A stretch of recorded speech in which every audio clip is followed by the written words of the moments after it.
السلام علیکم۔ S M Islamic Urdu میں آپ کو خوش آمدید۔ کروڑوں درود نبی کریم صلی اللہ علیہ وآلہ وسلم پر اور آپ صلی اللہ علیہ وآلہ وسلم کی آل پر جنہوں نے ہمیں راہ ہدایت دکھائی۔ اللہ تعالیٰ نے اس کائنات میں کئی عالم تخلیق کیے۔ اس قرۂ ارض پر دو ایسی مخلوقات ہیں جن کی ہدایت کے لیے اللہ تعالیٰ نے 1,24,000 انبیاء کرام اور رسل مبعوث فرمائے۔ ان کے لیے اللہ تعالیٰ نے سزا و جزا کا تصور پیش کیا، یعنی یوم آخرت۔ اللہ تعالیٰ کی یہ دو مخلوقات انسان اور جن ہیں۔ جنات کی دنیا اسرار کے پردے میں چھپی رہتی ہے۔ جنات انسانوں کی نظروں سے پوشیدہ کر دیے گئے ہیں۔ زمین پر انسان کو اتارنے سے قبل اللہ تعالیٰ نے فرشتوں کے ذریعے جنات کو مختلف جزائر اور ویران جگہوں پر تقرر دیا۔ جنات کے مقید کرنے کا واقعہ بھی دلچسپی سے خالی نہیں۔ روایات میں آتا ہے کہ انسان کو زمین پر اتارنے سے قبل اللہ تعالیٰ نے فرشتوں کے سردار ابلیس کو بارگاہ میں طلب فرمایا۔ ابلیس جنات میں سے تھا اور آگ سے پیدا کیا گیا تھا اور اللہ کے نہایت برگزیدہ فرشتوں میں شمار ہوتا تھا۔ اس کو رب تعالیٰ نے اس قدر علم عطا کر رکھا تھا کہ وہ اس علم کی بنیاد پر فرشتوں کا سردار بنا۔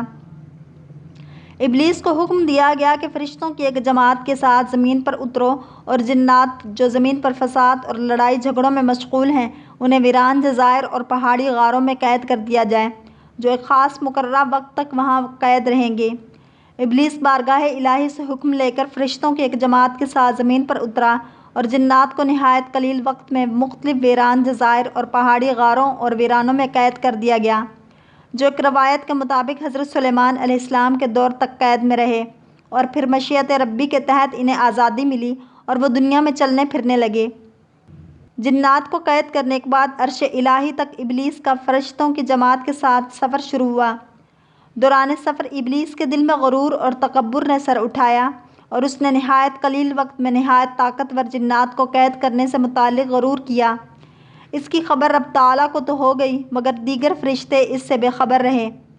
روایات میں آتا ہے کہ یہ پہلا موقع تھا جب ابلیس نے غرور کیا، جبکہ اللہ تعالیٰ نے اس کے غرور کو تشت اذبام کرنے کے لیے آدم کے سامنے سجدہ کرنے کا حکم دیا تو ابلیس نے انکار کر دیا، کیونکہ جنات کو قید کرنے کے بعد اس کے دل میں غرور اور تکبر آ چکا تھا۔ میں آگ سے بنا ہوں، یہ مٹی کی پیداوار، میرا اور اس کا کیا جوڑ کہ میں اس مٹی کے پتلے کو سجدہ کروں۔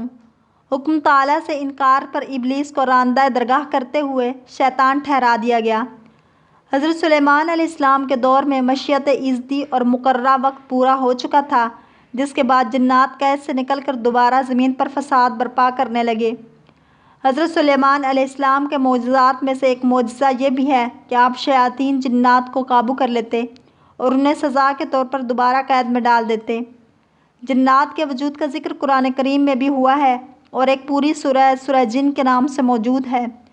مسجد الجن مسجد الحرام کی شمال کی جانب 3 کلومیٹر کی مسافت پر واقع تاریخ اسلام کی عظیم یادگار سمجھی جاتی ہے۔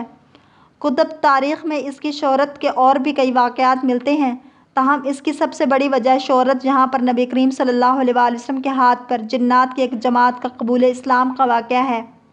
العربیہ کی رپورٹ کے مطابق مسجد الحرام کے شمال میں 3000 میٹر کے فاصلے پر جہاں آج مسجد الجن موجود ہے، جنات کی ایک جماعت نے حضور اکرم صلی اللہ علیہ وآلہ وسلم کے ہاتھ پر اسلام قبول کیا، آپ سے قرآن پاک سنا۔ اس موقع پر آپ صلی اللہ علیہ وآلہ وسلم نے جنات کے سوالوں کے جواب دیے۔ مستند تاریخی مصادر اور کتب سیرت سے معلوم ہوتا ہے کہ ایک بار آپ جلیل القدر صحابی عبداللہ بن مسعود کو ہمراہ لیے رات کے وقت اس جگہ پہنچے۔ آپ نے حضرت عبداللہ بن مسعود رضی اللہ تعالیٰ عنہ کو ایک خاص مقام سے آگے بڑھنے سے منع فرمایا تاکہ کہیں جنات انہیں نقصان نہ پہنچا دیں۔ پھر آپ کی ملاقات جنات کے ایک گروہ سے ہوئی جنہوں نے اسلام قبول کیا اور آپ سے اسلامی تعلیمات حاصل کرنے کے بعد واپس چلے گئے۔ قرآن پاک کی سورہ جن وہیں اور اسی واقعے کی تناظر میں نازل ہوئی۔ بعد ازاں اسی مناسبت سے وہاں ایک وسیع و عریض مسجد تعمیر کی گئی جسے مسجد الجن کا نام دیا گیا ہے۔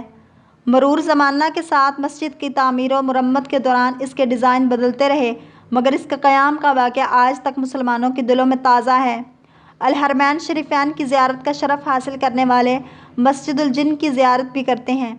ماہ سیام میں جہاں افطار کا خصوصی انتظام کیا جاتا ہے، جہاں دنیا بھر سے آئے زائرین اور متعمرین عقیدت و احترام کے ساتھ اس مسجد میں حاضر ہوتے ہیں۔ عبادت کرتے اور افطار میں شرکت کرتے ہیں۔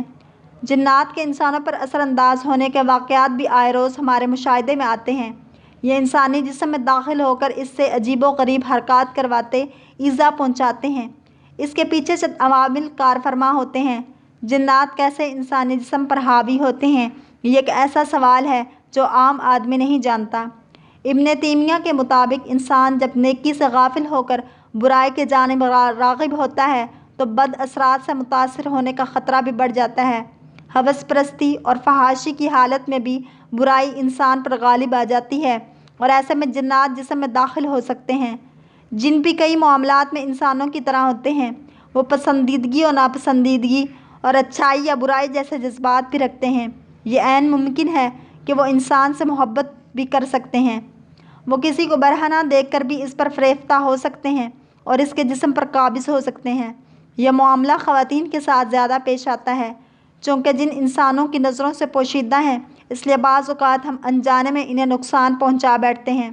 مثال کے طور پر آپ کہیں گرم پانی انڈیلتے ہیں یا کسی درخت یا پتھر کی اوٹ میں بیٹھ کر رفع حاجت کرتے ہیں، مگر نہیں جانتے کہ یہاں جنات کا بسیرا ہے اور آپ کے اس عمل سے وہ ناراض ہو سکتے ہیں اور بدلہ لینے کے لیے آپ کے جسم میں داخل ہو سکتے ہیں۔ بہت زیادہ خوف کی حالت یا ایسے معاملات جن سے دور رہنا چاہیے اور آپ اس کی ٹوہ میں ہوتے ہیں تو تب بھی جنات آپ پر غالب آ سکتے ہیں۔ جنات جسم کے کس حصے سے داخل ہو کر انسان پر قبضہ جماتے ہیں، اس کے حوالے سے مختلف آراء پائی جاتی ہیں۔ تاہم قرین از قیاس یہ ہے کہ انسان کی موت کے وقت روح انسانی داخلوں، ناک، آنکھ اور منہ سے نکلتی ہے اور یہی جگہ ایسی ہوتی ہے جہاں سے جنات انسانی جسم میں داخل ہو کر قبضہ جماتے ہیں۔